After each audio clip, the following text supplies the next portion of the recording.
নজর রাখবো পরবর্তী খবরের দিকে। সিমলা স্টেটের স্বামীজির বাড়িতে স্বামী বিবেকানন্দের মূর্তিতে ফুল দিয়ে শ্রদ্ধা জ্ঞাপন করলেন বিরোধী দলনেতা শুভেন্দু অধিকারী। মাল্যদানের পর স্মরণ করেন স্বামীজির বাণী ও উপদেশের কথা। সমালোচনা করেন তৃণমূল কংগ্রেস ও অভিষেক বন্দ্যোপাধ্যায়কে।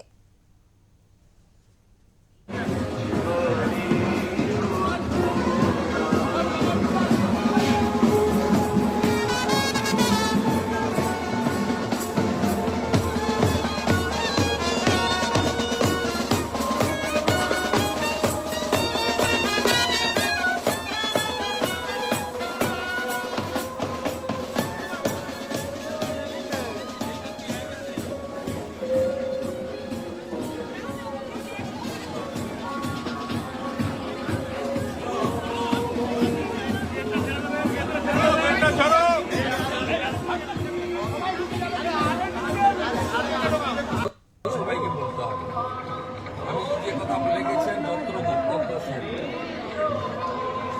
জীবজ্ঞানের শিবজ্ঞানের ঠিক পূজা, দরিদ্র নারায়ণ সেবা করো, তাড়াতাড়ি পৌঁছে যাবে ঈশ্বরের কাছে। তুমি গর্ব করে বলো আমি হিন্দু।